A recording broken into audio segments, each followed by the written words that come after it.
ये आयुष मंत्रालय ने जो काढ़ा बताया है वो काढ़ा किस तरह बनाना, इसका प्रयोग मैं आपको बताता हूँ। तो ये जो ग्लास है लगभग 100 ml का है और आज जो हम काढ़ा बना रहे हैं वो 300 ml का बना रहे हैं, यानी कि 3 ग्लास बना रहे हैं। तो उसके लिए क्या चाहिए? अदरक। अदरक का एक छोटा सा टुकड़ा लेना है। अदरक नहीं रहा तो सोंड भी चलेगा। ये काली मिर्च है, लगभग 15 एक दाने हैं। फिर तुलसी के पत्ते हैं, तुलसी के पत्ते या तुलसी का पाउडर भी चल सकता है, ये लगभग 15 एक पत्ते हैं।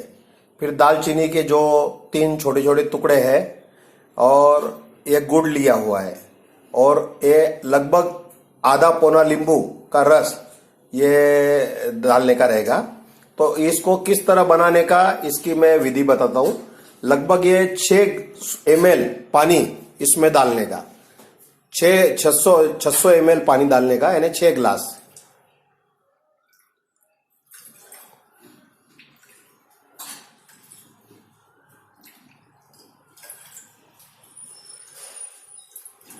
और इसको हम गरम करेंगे अब गैस पे। हाँ, उसके पहले ये तुलसी का पत्ता, काली मिरी,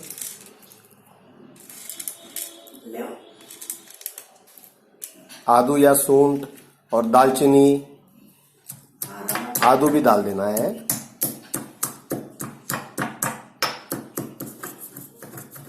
आदू भी डाल देना है। ये हम पाउडर पहले बना के रखते हैं।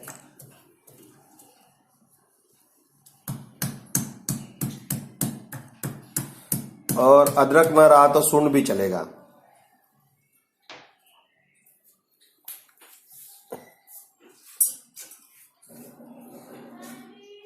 ये चालू किया है, अब इसको गैस चालू करते हैं।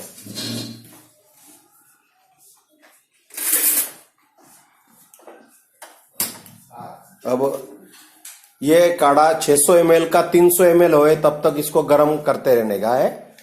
और अभी इसका गुड़ का और नींबू, गुड़ भी उसमें डाला है और नींबू का रस अभी नहीं डालना है।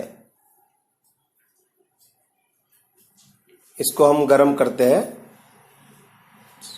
इसको ऊपर ढक्कन लगा के लगभग 15 मिनट इसको गर्म करते रहना है। इसकी खुशबू भी बहुत जोरदार है। इसको आम दिनों में भी, ज्यादातर ठंडी के दिनों में भी प्रयोग कर सकते हैं, बहुत अच्छा रहता है। कफ और सर्दी के लिए तो काफी अच्छा, इससे अपनी प्रतिकार शक्ति बहुत बढ़ती है। अब हम इससे उतार के छान लेंगे।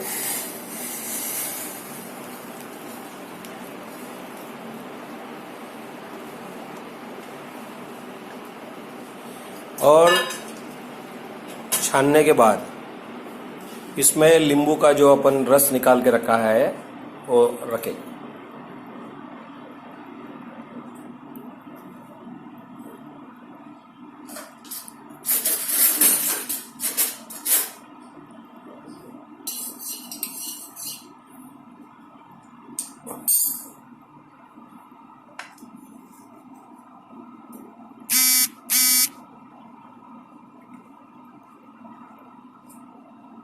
ये दिन में 2 बार पिए तो ज़्यादा अच्छा, गरम गरम ही पीना चाहिए।